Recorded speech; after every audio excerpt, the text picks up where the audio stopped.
প্রিয় শিক্ষার্থী, আসসালামু আলাইকুম। আশা করি তোমরা ভালো আছো। আমরা নতুন আরেকটি অধ্যায় শুরু করলাম, লেটস লার্ন মার্কেটিং। এই স্লোগান নিয়ে তোমরা মার্কেটিং শিখছো। উৎপাদন ব্যবস্থাপনা ও বিপণন প্রথম পত্রের অষ্টম অধ্যায়ে যে চ্যাপ্টারটি আছে সেটার নাম হচ্ছে উৎপাদন ক্ষমতা।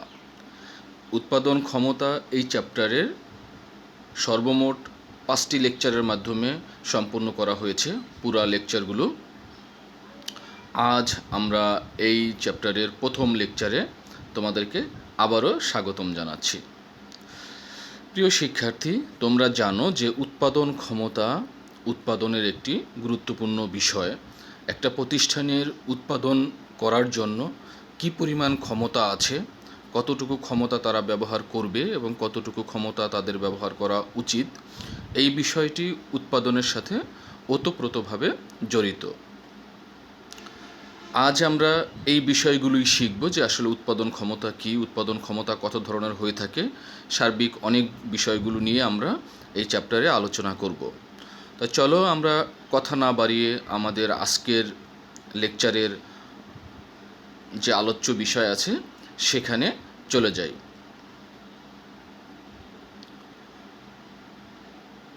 প্রিয় শিক্ষার্থী, আজকের যে লেকচার 1 নম্বর লেকচার, সেই 1 নম্বর লেকচারের যে আলোচ্য বিষয়গুলো আছে সেগুলো হচ্ছে উৎপাদন ক্ষমতার ধারণা। উৎপাদন ক্ষমতা কী সেই বিষয়টা তোমাদের আমি ধারণা দেব। এরপরে হচ্ছে উৎপাদন ক্ষমতা কী, উৎপাদন ক্ষমতা বাড়ানোর উপায়, অর্থাৎ উৎপাদন যে ক্ষমতা আছে সেই ক্ষমতা কিভাবে বাড়াতে হয় সেই বিষয়গুলো নিয়ে আমরা কথা বলবো। পাশাপাশি উৎপাদন ক্ষমতা কমার কারণ কী, অর্থাৎ একটা প্রতিষ্ঠানের উৎপাদন ক্ষমতা যা আছে সেই উৎপাদন ক্ষমতা কেন কমে যায় সেই বিষয়গুলো নিয়েও আমরা আলোচনা করব। তা চলো আমরা বিস্তারিত আলোচনায় যাই। প্রিয় শিক্ষার্থী, প্রথমে আমি দুটি উদাহরণের মাধ্যমে তোমাদের এই উৎপাদন ক্ষমতার বিষয়গুলো ধারণা দেওয়ার চেষ্টা করব। প্রথমেই দেখো যে বাংলাদেশের ঘরোয়া হোটেল মতিঝিল, অর্থাৎ ঢাকার মতিঝিলে ঘরোয়া হোটেল একটা খুব নামি দামি এবং পরিচিত হোটেল। ধরো এই হোটেলে 50 জন লোককে একসাথে খাবার পরিবেশন করা যায়, তাহলে এই হোটেলের সর্বোচ্চ উৎপাদন ক্ষমতা কত হবে? 50 জন। অর্থাৎ এই হোটেলে সর্বোচ্চ একসাথে 50 জন লোককে খাবার পরিবেশন করা যায়। তার মানে এই হোটেলের উৎপাদন ক্ষমতা হচ্ছে 50 জন, সর্বোচ্চ উৎপাদন ক্ষমতা 50 জন। ধরো এই হোটেলে কোনো এক সময় 20 জন লোক বা 30 জন লোক খাবার খাচ্ছে, তার মানে এই 30 জন বা 20 জন লোক হচ্ছে, সে টোটাল ক্ষমতা হচ্ছে 50 জন, সে ক্ষমতার 50 জন ক্ষমতার 30 জনকে সে সার্ভিস দিচ্ছে। তার মানে তার টোটাল ক্ষমতার 30 জনকে সে এই সেবাটা দিতে পারতেছে, অর্থাৎ 30 জনের ক্ষমতার সে প্রয়োগ করতে পারছে। আশা করি তোমরা বিষয়টা বুঝতে পারছো। আমরা আরও একটি উদাহরণ দিলে তোমরা আরও বিষয়টি পরিষ্কার হবে। ধরো তোমরা যে মোবাইল ইউজ করো সেই মোবাইলে ধরো 32 জিবি মেমোরির একটা মেমোরি কার্ড তোমরা ইউজ করো তোমাদের মোবাইলে। তাহলে তোমার মোবাইলের মেমোরি কার্ডের সর্বোচ্চ ক্ষমতা কত? 32 জিবি। বুঝতে পেরেছো? এখন তুমি মনে করো এই মুহূর্তে তোমার মোবাইলে ধরো 20 জিবি তথ্য বা ডাটা আছে, তাহলে তোমার টোটাল ক্ষমতা কত? 20 জিবি। তুমি ক্ষমতার কতটুকু ব্যবহার করলে? তোমার টোটাল ক্ষমতা হচ্ছে 32 জিবি, তুমি কতটুকু ক্ষমতা ব্যবহার করলে? 20 জিবি। তাহলে এই 20 জিবি হচ্ছে তোমার ক্ষমতার ব্যবহার। আচ্ছা, আরও কিছু বিষয় দেখো, যে এই যে তোমার মোবাইলের মেমোরির ক্ষমতা 32 জিবি, কিন্তু তুমি কি 32 জিবি ডাটা ইউজ করতে পারবে? তোমার মোবাইলের ইউজ করতে পারবে, কিন্তু সমস্যা, কারণ হচ্ছে তুমি যদি 32 জিবি মেমোরি ফুল করো তাহলে সেই ক্ষেত্রে তোমার মোবাইলের স্পিড কমে যাবে এবং হচ্ছে বিভিন্ন রকমের সমস্যা দেখা দেবে। তার মানে একটা প্রতিষ্ঠানের যত ক্ষমতা আছে, অর্থাৎ সর্বোচ্চ ক্ষমতা, সেই প্রতিষ্ঠান কিন্তু সাধারণত সেই ক্ষমতা সর্বোচ্চ প্রয়োগ করে না। যদি কোনো জরুরি সিচুয়েশন তৈরি না হয়, সেই ক্ষেত্রে সাধারণত তারা সর্বোচ্চ ক্ষমতা ব্যবহার করে না। তার মানে আমরা বুঝলাম যে সর্বোচ্চ ক্ষমতা কী, ক্ষমতার প্রয়োগ কী। এই বিষয়গুলো নিয়েই আমরা আমাদের এই চ্যাপ্টারের আজকের আলোচনা। চলো আমরা আমাদের পরবর্তী স্লাইডে যাচ্ছি। প্রিয় শিক্ষার্থী, উৎপাদন ক্ষমতা কী সেই বিষয়গুলো নিয়ে এখন আমরা আরেকটু বিস্তারিত আলোচনা করব। উৎপাদন ক্ষমতা উৎপাদন ব্যবস্থাপনার একটি গুরুত্বপূর্ণ বিষয়, তোমরা অবশ্যই জানো, যেটা আমি শুরুতেই তোমাদেরকে বলেছিলাম। প্রতিটি প্রতিষ্ঠানেই উৎপাদন একটি কাঙ্ক্ষিত মাত্রা থাকে, অর্থাৎ একটা প্রতিষ্ঠান কতটুকু উৎপাদন করবে সেটার মাত্রা ওই প্রতিষ্ঠান আগেই নির্ধারণ করে থাকে। উৎপাদন ব্যবস্থাপককে প্রতিষ্ঠানের কাঙ্ক্ষিত মাত্রা অনুযায়ী পণ্য উৎপাদন করতে হয়, অর্থাৎ যে প্রোডাকশন ম্যানেজার বা উৎপাদন ব্যবস্থাপক থাকে তাকে কি করতে হয়, তার কাঙ্ক্ষিত যে মাত্রা আছে সেই মাত্রা অনুযায়ী পণ্য উৎপাদন করতে হয়। উৎপাদনের কাঙ্ক্ষিত মাত্রার চেয়ে কম হলে প্রতিষ্ঠান প্রয়োজনীয় পণ্য উৎপাদনে ব্যর্থ হয়, অর্থাৎ উৎপাদনের যে কাঙ্ক্ষিত মাত্রা থাকে সেই মাত্রার চেয়ে যদি প্রতিষ্ঠান কম উৎপাদন করে তাহলে সেই ক্ষেত্রে তার কাঙ্ক্ষিত মাত্রা উৎপাদনও ব্যর্থ হয়, এবং বেশি হলে স্থায়ী ব্যয় বেড়ে যায়। এখন তোমার যতটুকু উৎপাদন করা দরকার, তুমি যদি আবার তার চেয়ে বেশি ব্যয় উৎপাদন করো কোনো কারণে, তাহলে সেই ক্ষেত্রে কিন্তু তোমার ব্যয়ও বেড়ে যাবে।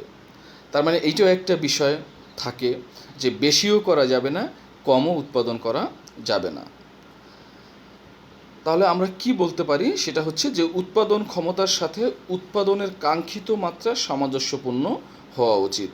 একটা প্রতিষ্ঠান যখন পণ্য উৎপাদন করে অবশ্যই তাকে তার কাঙ্ক্ষিত মাত্রা বলতে বোঝাচ্ছে যে ওই প্রতিষ্ঠানের আনুষঙ্গিক যে অবস্থান আছে এবং তার চাহিদা আছে সব বিবেচনা করে তাকে এতটুকু পণ্য উৎপাদন করা উচিত, সেটাকে হচ্ছে প্রতিষ্ঠানের কাঙ্ক্ষিত মাত্রা। তাহলে আমরা কি বলতে পারি, দেখো, যে উৎপাদন ক্ষমতা হলো একটি নির্দিষ্ট সময়ে প্রতিষ্ঠান বা শিল্পের সর্বোচ্চ উৎপাদনের পরিমাণ, অর্থাৎ একটা প্রতিষ্ঠান একটা নির্দিষ্ট সময় সর্বোচ্চ যতটুকু উৎপাদন করতে পারে এটাই হচ্ছে ওই প্রতিষ্ঠান বা শিল্পের সর্বোচ্চ উৎপাদনের পরিমাণ। আমরা যদি আরেকটু ব্যাপকভাবে বলার চেষ্টা করি তাহলে একটি নির্দিষ্ট সময়ে একটি উৎপাদন ইউনিট বা একটি প্রতিষ্ঠান উৎপাদন প্রক্রিয়ার মাধ্যমে তার যে উৎপাদন প্রক্রিয়া আছে সেটার মাধ্যমে যে পরিমাণ পণ্য উৎপাদন করে বা করতে পারে তাকে উৎপাদন ক্ষমতা বলে। তাহলে তোমরা বিষয়টা বুঝতে পেরেছো যে একটা নির্দিষ্ট সময়ের জন্য একটি উৎপাদন ইউনিট উৎপাদন প্রক্রিয়ার যে আনুষঙ্গিক আছে, অর্থাৎ উৎপাদন প্রক্রিয়া আছে, মেশিন আছে, জনবল আছে, আরও আনুষঙ্গিক সাপোর্টিং আছে, এই বিষয়গুলোর মাধ্যমে যতটুকু উৎপাদন করতে পারে তাকেই বলা হয় উৎপাদন ক্ষমতা। আশা করি তোমরা উৎপাদন ক্ষমতা কি সেটা বুঝতে পেরেছ। তাহলে এতক্ষণ যে আমরা আলোচনা করলাম উৎপাদন ক্ষমতা নিয়ে, সেই উৎপাদন ক্ষমতার আলোচনার প্রেক্ষিতে আমরা কি বলতে পারি যে উৎপাদন ক্ষমতা প্রতিষ্ঠানের সর্বোচ্চ উৎপাদনের পরিমাণ নির্দেশ করে, অর্থাৎ একজন মানুষের ক্ষমতা কি, সে যতটুকু পারে, তদ্রূপ একটা প্রতিষ্ঠানের উৎপাদন ক্ষমতা কি, সে যতটুকু উৎপাদন করতে পারে, সর্বোচ্চ যতটুকু উৎপাদন করতে পারে এটাই হচ্ছে তার প্রতিষ্ঠানের উৎপাদন ক্ষমতা। এর সাথে একটি নির্দিষ্ট সময় জড়িত। সাধারণত ব্যবসা প্রতিষ্ঠানে 1 বছরের জন্য তার পুরো ক্ষমতা নির্ধারণ করে থাকে। এটা আরও কম সময় হতে পারে, 1 মাসও হতে পারে, 6 মাসও হতে পারে, এটা প্রতিষ্ঠান ভেদে ভিন্নতা আসতে পারে। তার মানে একটা নির্দিষ্ট সময় বা টাইম অফ পিরিয়ড থাকে যে এই সময়ের জন্য সে এই উৎপাদন এতটুকু করবে। এটি বিভিন্ন এককের মাধ্যমে প্রকাশ করা হয়। এই যে উৎপাদনের কথা আমি বললাম, উৎপাদন ক্ষমতার কথা বললাম, এটা বিভিন্ন এককের মাধ্যমে প্রকাশ করা হয়। তোমরা মনে হয় এই কথাটা বুঝো নাই, প্রিয় শিক্ষার্থী, তোমাদের বোঝাচ্ছি।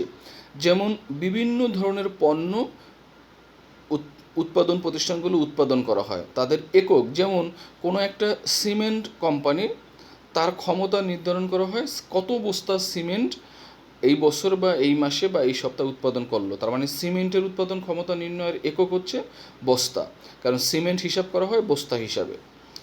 আবার ধরো কোনো একটি প্রতিষ্ঠান হোটেলের বিজনেস করে, তাহলে সে কতজন মানুষকে খাওয়াতে পারলো, একটা নির্দিষ্ট সময়ে সে কতজন মানুষকে সার্ভিস দিতে পারে। তাহলে এখানে হলো সিটের ক্যাপাসিটি অনুসারে তার উৎপাদন ক্ষমতা নির্ধারণ করা হয়। আবার মনে করো একটা বাসের উৎপাদন ক্ষমতা কি, ওই বাসে সর্বোচ্চ কতজন লোক বসতে পারে।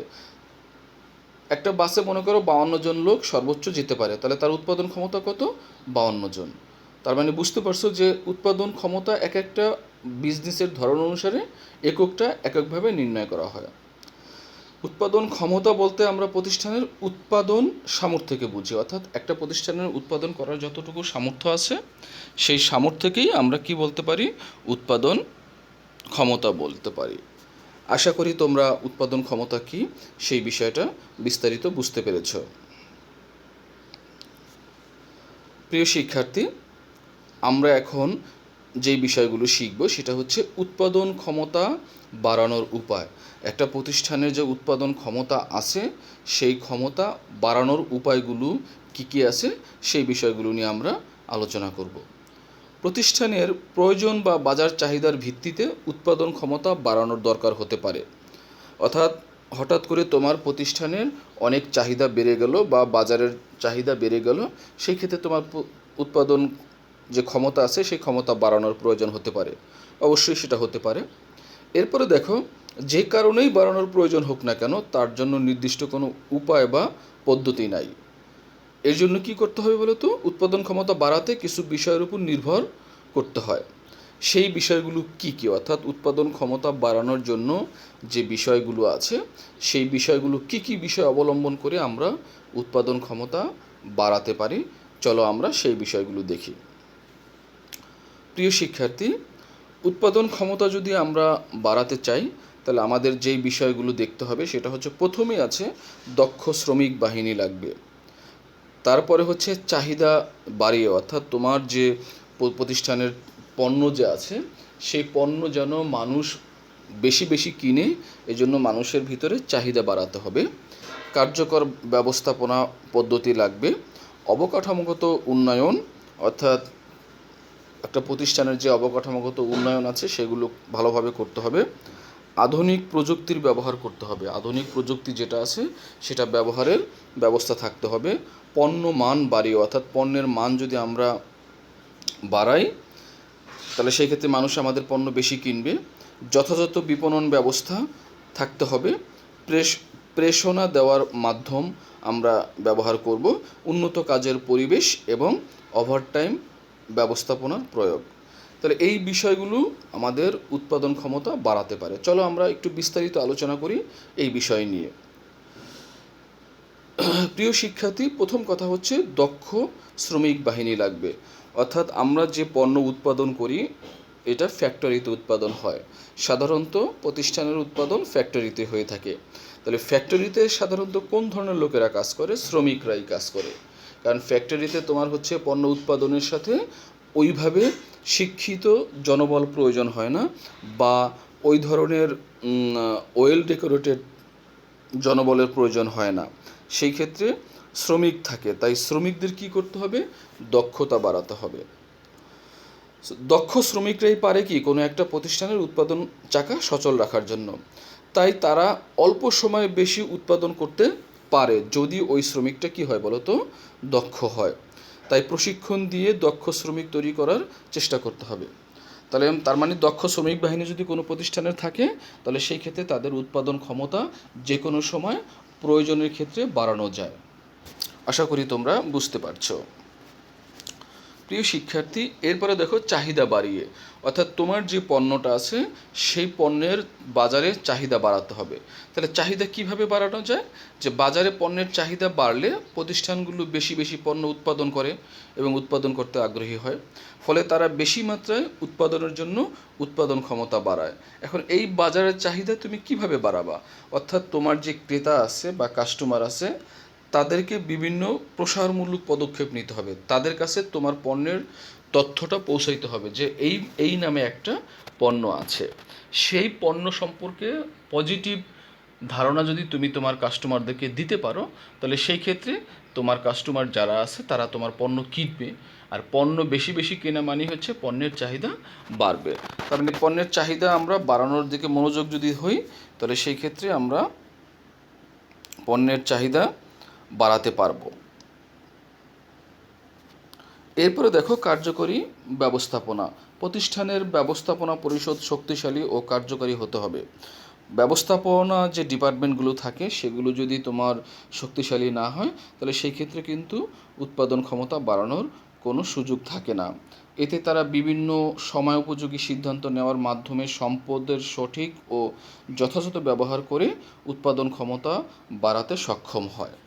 আশা করি তোমরা বুঝতে পারছো যে কার্যকরী ব্যবস্থাপনা বিষয়টা কি। অবকাঠামোগত উন্নয়ন, একটা প্রতিষ্ঠানের উৎপাদন ক্ষমতা বাড়ানোর জন্য যে অবকাঠামোগত উন্নয়ন লাগে সেগুলো হচ্ছে গ্যাস, পানি, বিদ্যুৎ আরও আনুষঙ্গিক এই ধরনের সুবিধা। এই সুবিধাগুলো যদি দুর্বল হয়, তাহলে সেই ক্ষেত্রে কিন্তু তুমি চাইলেই উৎপাদন ক্ষমতা বাড়াতে পারো না। তার মানে এই ক্ষমতাগুলো না থাকে, এই সুবিধাগুলো না থাকলে তোমার উৎপাদন অবকাঠামো দুর্বল হয়ে পড়ে। তাই অবকাঠামোগত উন্নয়নের দিকে খেয়াল করতে হবে এবং এই বিষয়টার দিকে নজর দিতে হবে যদি আমরা উৎপাদন ক্ষমতা কী করতে চাই, বাড়াতে চাই। প্রিয় শিক্ষার্থী, এরপরে দেখো আধুনিক প্রযুক্তির ব্যবহার। অর্থাৎ আমাদের ফ্যাক্টরিতে যে সকল পণ্য আমরা উৎপাদন করি, সেই পণ্য উৎপাদনের জন্য আমাদের কি করতে হবে, আধুনিক যন্ত্রপাতি ব্যবহার করতে হবে। যদি আমরা যুগের সাথে তাল মিলিয়ে যখন যে আধুনিক যন্ত্রপাতি পাওয়া যায় সেই যন্ত্রপাতির ব্যবহার আমরা নিশ্চিত করতে পারলে আমরা চাইলেই আমাদের কি করতে পারবো, উৎপাদন ক্ষমতা বাড়াতে পারবো। তার মানে উৎপাদন ক্ষমতা বাড়ানোর জন্য যন্ত্রপাতির যে আধুনিকায়ন সেই ব্যবস্থাটা করাটা অত্যন্ত জরুরি। এরপর দেখো পণ্য মান বাড়িয়ে। পণ্যের মান বাড়িয়ে অর্থাৎ তুমি যেই পণ্য উৎপাদন করো, একটা প্রতিষ্ঠান যেই পণ্য উৎপাদন করে, এই পণ্যটার যদি মান থাকে তাহলে কাস্টমার যেখানেই থাকুক তোমার পণ্যটা চেয়ে নেবে যে ওই কোম্পানির ওই পণ্যটাকে আছে, থাকলে ওটা দেন। তার মানে তোমার পণ্য একবার সে ব্যবহার করে বুঝতে পেরেছে এটা তোমার জন্য অনেক ভালো মানের পণ্য মনে হয়েছে তোমার কাছে। তার মানে তুমি এই পণ্য যদি মান ভালো থাকে তাহলে কাস্টমার তোমার কাছ থেকে পণ্য এমনিই চেয়ে নেবে। তার মানে আমরা যদি পণ্যের মানের বাড়ানোর দিকে নজর দিই তাহলে সেই ক্ষেত্রে আমাদের কাস্টমার পাওয়া যাবে। আর বেশি বেশি বেশি পণ্য উৎপাদন যদি কাস্টমার কিনে বেশি বেশি পণ্য, তাহলে সেই ক্ষেত্রে আমরা আরও বেশি বেশি পণ্য উৎপাদন করতে পারবো। আর বেশি বেশি পণ্য উৎপাদন করতে পারলেই তো আমরা উৎপাদন ক্ষমতা আমাদের প্রতিষ্ঠানের বাড়বে। এরপর দেখো যথাযথ বিপণন ব্যবস্থা। প্রিয় শিক্ষার্থী, এই যে আমি তোমাদেরকে যেই বিষয়গুলো নিয়ে আলোচনা করলাম, এই কাজগুলো কিন্তু মার্কেটিং ডিপার্টমেন্টের তত্ত্বাবধানে হয়ে থাকে। তার মানে তোমাদের মার্কেটিং ডিপার্টমেন্টের যেই লোকগুলো থাকবে তারা যদি যথাযথ সুষ্ঠু ব্যবস্থাপনা না করতে পারে তাহলে কিন্তু এই এই সিস্টেমগুলো কাজ করবে না। যেমন এই ক্রয় বিক্রয়ের কাজটা, পরিবহন, বন্টন, এই সমস্ত কাজগুলো মার্কেটিংয়ের কাজ। এই মার্কেটিং এগুলো করে থাকে। পণ্য বা সেবার চাহিদা বাড়াতে এগুলো সহায়ক। আর এই চাহিদা বাড়লে কি করবে বলো তো, উৎপাদনকারী প্রতিষ্ঠান আরও বেশি বেশি পণ্য উৎপাদন করার চেষ্টা করবে। অতএব মার্কেটিং ডিপার্টমেন্টকে যথাযথ কার্যকরী ব্যবস্থা গ্রহণ করতে হবে। প্রিয় শিক্ষার্থী, প্রেরণা দেওয়ার মাধ্যম। এই যে কথাগুলো তোমাদেরকে বলতেছি, এই কথাগুলো যারা পণ্য উৎপাদনের সাথে জড়িত থাকে তাদেরকে বিভিন্ন রকমের প্রেরণামূলক কর্মকাণ্ডের সাথে জড়িত করতে হবে। তাদের প্রেরণা দিতে হবে যেন তারা কাজটা করতে উদ্বুদ্ধ হয়। উৎপাদনের সাথে জড়িত শ্রমিক কর্মচারীদেরকে প্রেরণা দিলে তাদের উৎপাদনশীলতা বা দক্ষতা বেড়ে যায়, তারা কাজের প্রতি আগ্রহী এবং একনিষ্ঠ হয়। এর ফলে প্রতিষ্ঠান উৎপাদনের ক্ষমতা বেড়ে যায়। প্রিয় শিক্ষার্থী, উৎপাদন ক্ষমতা বাড়ানোর উপায় নিয়ে আমরা আলোচনা করতেছি। 9 নম্বরে যেই বিষয়টা আছে সেটা হচ্ছে উন্নত কাজের পরিবেশ। অর্থাৎ এই যে শ্রমিক কর্মচারী বা যারা এই উৎপাদনের সাথে জড়িত আছে তারা যেখানে যেই পরিবেশে যেখানে বসে এই কাজটা করে সেই কাজের পরিবেশটা যদি ভালো থাকে, অর্থাৎ পরিষ্কার পরিচ্ছন্ন যন্ত্রপাতি, সুযোগ সুবিধা, কাজের পরিবেশ, আসা যাওয়া, আর্থিক যে সুবিধাগুলো দেওয়া আছে, এগুলোকে বলা হয় কাজের পরিবেশ। এই কাজের পরিবেশগুলো যদি সুন্দর হয় তাহলে সেই ক্ষেত্রে উৎপাদন বাড়ানোর ক্ষেত্রে অনেকটা সফল হওয়া যায় এবং উৎপাদন ক্ষমতা অটোমেটিক বেড়ে যায়। সর্বশেষ যে পয়েন্টটা আছে উৎপাদন ক্ষমতা বাড়ানোর জন্য, সেটা হচ্ছে ওভারটাইম ব্যবস্থাপনার প্রয়োগ। তোমরা জানো উৎপাদনের সাথে, যেটা একটু আগে তোমাদেরকে বলেছি, উৎপাদনের সাথে সাধারণত শ্রমিক রিলেটেড থাকে। এই শ্রমিকদের হচ্ছে কর্মঘণ্টা অনুসারে তারা তাদের বেতন পেয়ে থাকে, অর্থাৎ প্রতিদিন তারা মিনিমাম 8 ঘন্টা করে কাজ করবে। 8 ঘন্টার পরে যারা অতিরিক্ত কাজ করবে তাদেরকে ওভারটাইম দেওয়া হয়। তাহলে এই ওভারটাইমের ব্যবস্থা থাকলে যে উৎপাদনের সাথে জড়িত যে সমস্ত শ্রমিক জড়িত আছে তারা কাজ করতে উৎসাহী হয় এবং তারা অতিরিক্ত তাদের বেতনের সাথে আরও অতিরিক্ত কিছু পাবে, অর্থ পাবে। এই পাওয়ার আশায় তারা কি করে, উৎপাদনের কাজটা সুদক্ষভাবে করার চেষ্টা করে অতিরিক্ত ইনকামের আশায়।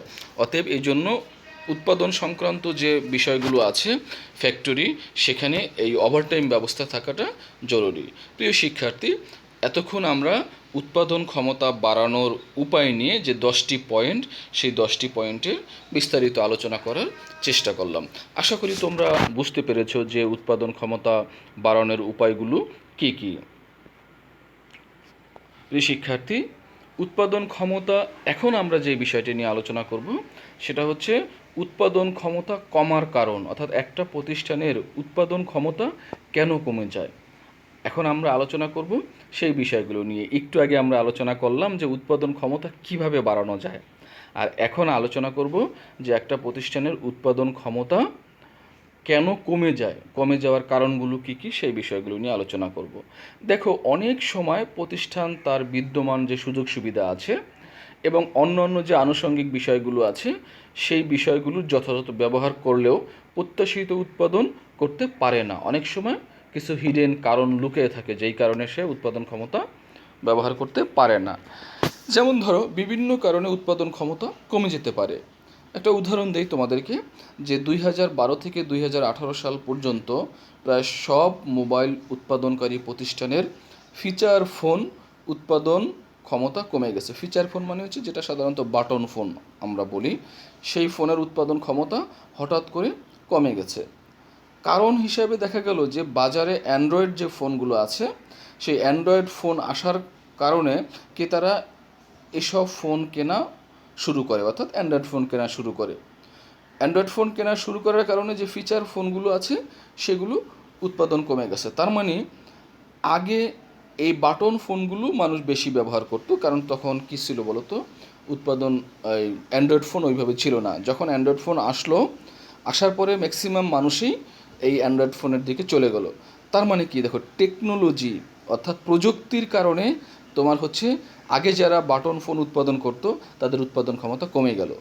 তার মানে উৎপাদন ক্ষমতা কমার অনেকগুলো কারণ আছে। আমি একটা কারণ তোমাদের এখানে বললাম, সামনে আমরা এই বিষয়গুলো নিয়ে বিস্তারিত আলোচনা করব। এরকম বেশ কিছু কারণে মানুষের কি করতে পারে, কোনো একটা প্রতিষ্ঠানের উৎপাদন ক্ষমতা কমতে পারে। তো চলো আমরা আলোচনা করি যে উৎপাদন ক্ষমতা কেন কমে, কী কী কারণে কমতে পারে সেই বিষয়গুলো নিয়ে।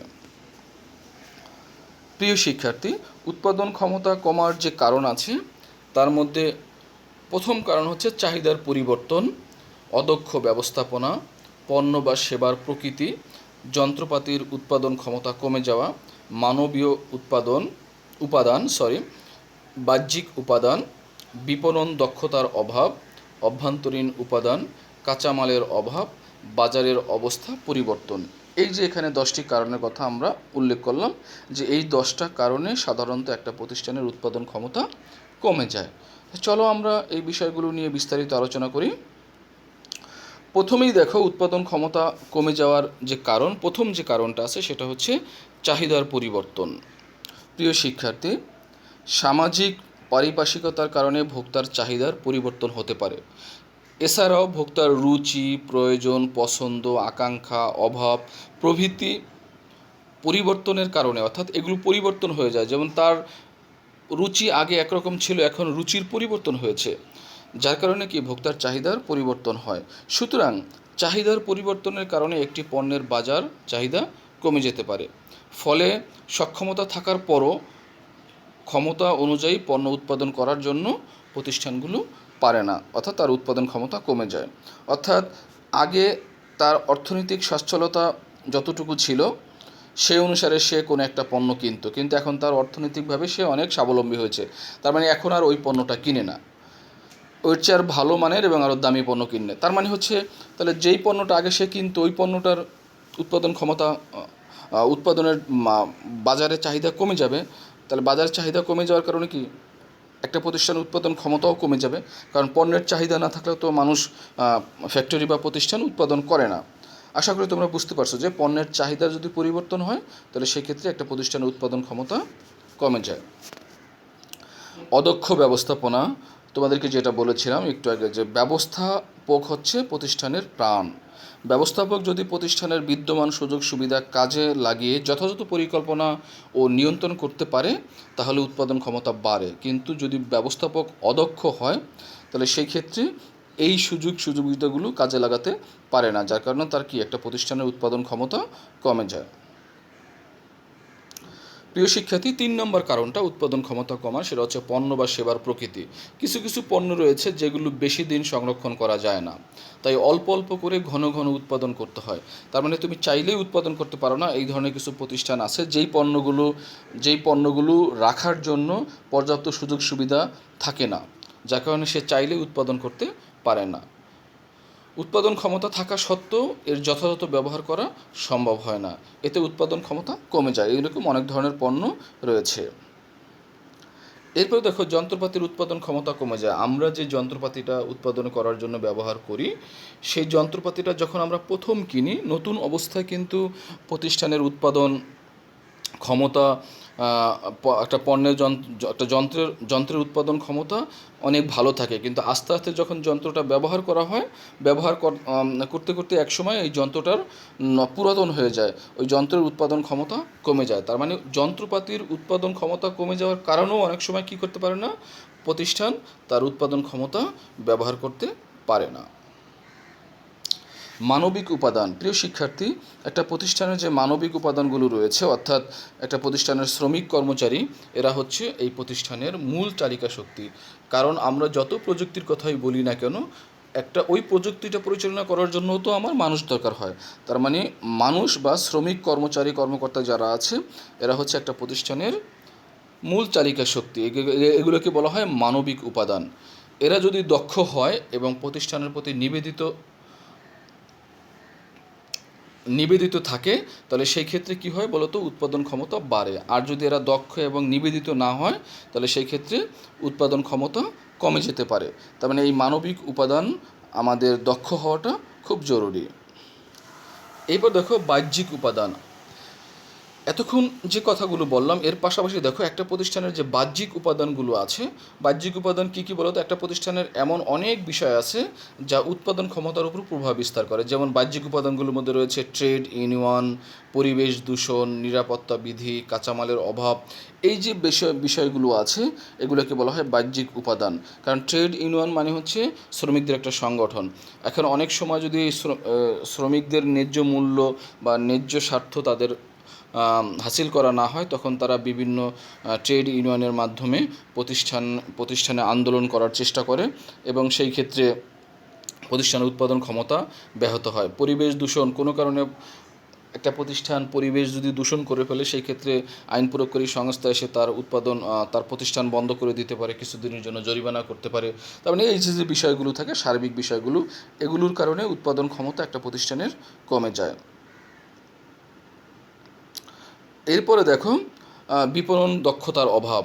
বিপণনের যে দক্ষতা লাগে সেই দক্ষতা যদি তোমার কম থাকে তাহলে সেই ক্ষেত্রে কী করতে পারে বলো তো? পণ্যের চাহিদা বাজারে কমে যাবে। কারণ মার্কেটিংয়ের ক্ষেত্রে পণ্যের চাহিদা সৃষ্টি করাটাই হলো মেইন কাজ। এখন সেই বিপণন ডিপার্টমেন্ট যদি কোনো কারণে পণ্যের চাহিদা বাজারে সৃষ্টি করতে না পারে, তখন সেই ক্ষেত্রে প্রতিষ্ঠানের উৎপাদন করতে পারে না। আর উৎপাদন কম করা মানেই হচ্ছে কি উৎপাদন ক্ষমতা কমে যায়। প্রিয় শিক্ষার্থী, কিছু অভ্যন্তরীণ উপাদান আছে একটা প্রতিষ্ঠানের, সেই অভ্যন্তরীণ উপাদানগুলো হচ্ছে কাজের সময়সূচি, রক্ষণাবেক্ষণ নীতিমালা, মান ব্যবস্থাপনা, উপকরণ ব্যবস্থাপনা, এই যে বিষয়গুলো আছে এগুলোকে বলা হয় অভ্যন্তরীণ উপাদান। অভ্যন্তরীণ উপাদানগুলো যদি যথাযথ না থাকে তাহলে সেই ক্ষেত্রেও পণ্য উৎপাদন ক্ষমতা কমে যায়। এরপরে দেখো কাঁচামালের অভাব। কাঁচামাল কাকে বলে? একটা প্রতিষ্ঠানে কোনো একটি পণ্য উৎপাদন করার জন্য যে মেইন উপাদান লাগে সেটাকে বলা হয় কাঁচামাল। এই কাঁচামালের যদি কোনো কারণে ক্রাইসিস সৃষ্টি হয়, অর্থাৎ অভাব হয়, অর্থাৎ কাঁচামাল যদি সময় মতো পাওয়া না যায়, তখন কিন্তু পণ্য উৎপাদন করা যায় না। তার মানে কোনো কারণে হঠাৎ করে কাঁচামালের যদি অভাব দেখা দেয়, সেক্ষেত্রেও কী হয় বলো তো? পণ্য উৎপাদনের ক্ষেত্রে ব্যাঘাত সৃষ্টি হয় এবং উৎপাদন ক্ষমতা কমে যায়। একটা প্রতিষ্ঠানের উৎপাদন ক্ষমতা কমে যায় বা কোনো কারণে অনেক সময় বন্ধ হয়ে যেতে পারে এই কাঁচামালের অভাব, কারণ ওই নির্দিষ্ট পরিমাণ কাঁচামাল ছাড়া তো একটা প্রতিষ্ঠান চলবে না। তাহলে কাঁচামালের অভাব যেন না হয় সেই বিষয়টা লক্ষ্য রাখতে হবে যদি উৎপাদন ক্ষমতা আমরা সঠিক মাত্রায় রাখতে চাই। প্রিয় শিক্ষার্থী, আমরা এখন শিখছি উৎপাদন ক্ষমতা কমার কারণগুলো কী কী সেগুলো জানার চেষ্টা করতেছি। এটা হচ্ছে সর্বশেষ কারণ, বাজারের অবস্থান পরিবর্তন। অর্থাৎ বাজারে যদি তোমার অবস্থানের পরিবর্তন হয়ে যায় তাহলে সেই ক্ষেত্রে কী হয় বলো তো? উৎপাদন ক্ষমতা কমে যেতে পারে। যেমন পণ্য বা সেবার বর্তমান এবং সম্ভাব্য ক্রেতাকে কী বলা হয়? বাজার বলা হয়। কোনো কারণে যদি এই বাজারে অর্থাৎ এই ক্রেতারা ভোক্তার অবস্থানের পরিবর্তন হয়, অর্থাৎ তোমার পণ্যটা কম কিনে বা না কিনে, তাহলে সেক্ষেত্রে তোমার চাহিদা কমে যাবে, আর চাহিদা কমে যাওয়া মানেই হচ্ছে তোমার উৎপাদন ক্ষমতা কমে যাবে। প্রিয় শিক্ষার্থী, আশা করি তোমরা উৎপাদন ক্ষমতা কমার যে কারণগুলো সেগুলো বুঝতে পেরেছ। আজকের লেকচারে আমরা যেই বিষয়গুলো নিয়ে আলোচনা করলাম, উৎপাদন ক্ষমতা কী, উৎপাদন ক্ষমতা কিভাবে বাড়ানো যায় এবং উৎপাদন ক্ষমতা কেন কমে যায় এবং কমার কারণগুলো কী কী, সেই বিষয়গুলো নিয়ে আমরা আলোচনা করলাম। আশা করি তোমরা আজকের যে লেকচারটা সেই লেকচারের বিষয়গুলো তোমরা ভালোভাবে বুঝতে পেরেছ। আজকের লেকচার আমাদের এখানেই শেষ। আমরা পরবর্তী লেকচারে অর্থাৎ এই অধ্যায়ের যে 2 নম্বর লেকচার আছে সেই 2 নম্বর লেকচারে আমরা কি বিষয় নিয়ে আলোচনা করব সেটা তোমাদের আজকে একটু ধারণা দিয়ে দিচ্ছি। যে আগামী লেকচারে 2 নম্বর লেকচারে আমরা উৎপাদন ক্ষমতার যে প্রকারভেদ আছে এবং উৎপাদন ক্ষমতার যে পরিমাপ সেই বিষয়গুলো নিয়ে আমরা আলোচনা করব। আশা করি তোমরা দ্বিতীয় লেকচার জন্য অপেক্ষা করছো এবং সেখানে তোমরা এই বিষয়গুলো শিখতে পারবে। প্রিয় শিক্ষার্থী, তোমরা ভালো থেকো, নিরাপদে থেকো। আল্লাহ হাফেজ।